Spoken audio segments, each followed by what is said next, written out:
emerging food trend of 2019. Sri Lankan cuisine is gaining a reputation as a superior variation of Indian cuisine. We check out what it has to offer. Crab curry. Come, Sri Lankan crab curry. Very nice. From Sri Lankan crab curry to Polo's bola curry and fish ambultiao. This year, for the first time, the Sri Lanka Food Festival was held in Singapore, bringing all these signature dishes to food lovers here. Singapore is a food paradise. So I just thought of adding a flavor, a Sri Lankan flavor to that, in fact, there was a lot of enthusiasm. Those who tasted Sri Lankan traditional cuisine, they are very much interested to have it in Singapore. They are very rarely find Sri Lankan, authentic Sri Lankan food. So I just thought of introducing this time to coincide our National Day, the 71st anniversary. If there's one person whose name is synonymous with food from Sri Lanka, it is Chef Publis Silva of Mount Lavinia Hotel.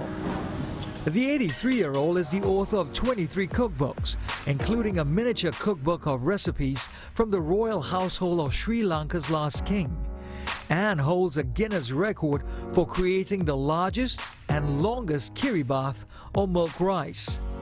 Actually, cooking art. Cooking time, everybody pray live. 42 item ingredient I use. Cooking, I am every curry, every preparation use live. This is very important. Not cooking time, not angry, laughing. Yeah. But Sri Lanka not use animal fat, artificial color, artificial flavor, animal milk, not use.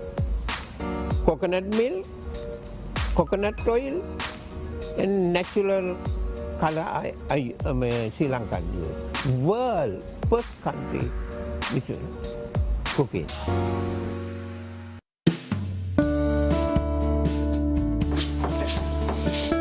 This is Mr. Tushara and his wife Tanya. They're from a town called Biagama, which is 20 kilometers away from Colombo. They first came to Singapore in the 1990s to further their studies. In 2005, the couple relocated to Singapore with their family and have been calling the country home ever since. Today, Mr. Tushara works as a chef at an Italian restaurant and also runs a catering business with his wife, serving up Sri Lankan dishes.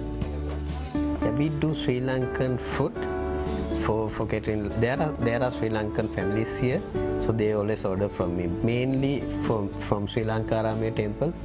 They call us for any food order or something like that. So mostly we cook for the temple.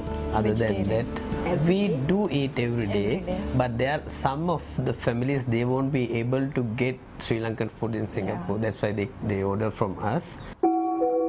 But sourcing Sri Lankan spices in Singapore is a challenge.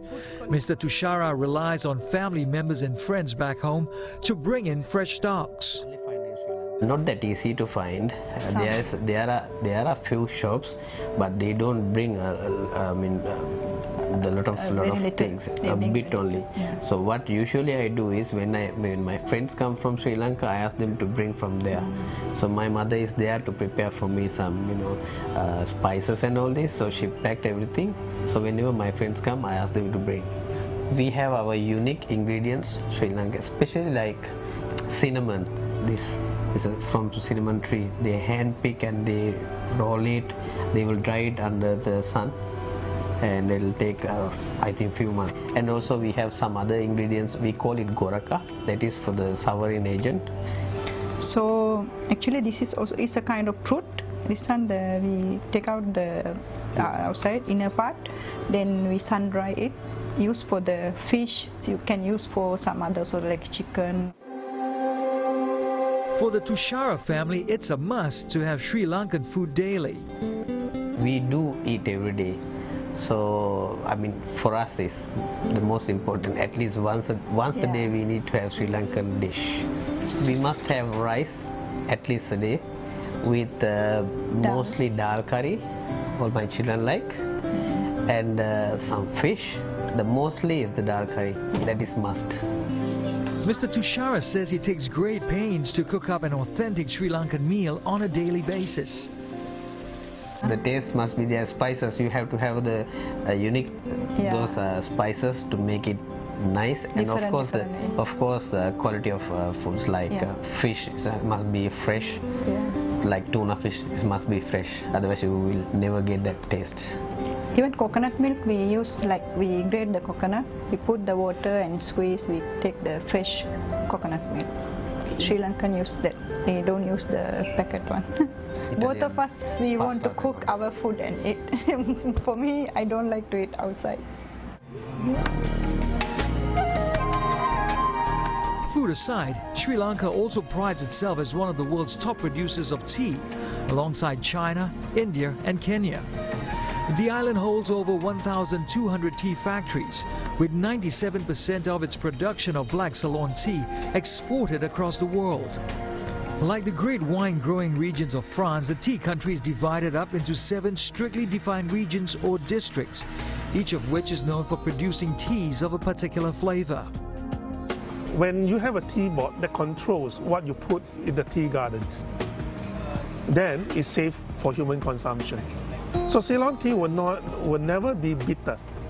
It will always have a sweet aftertaste, basically because they do not use insecticide that much.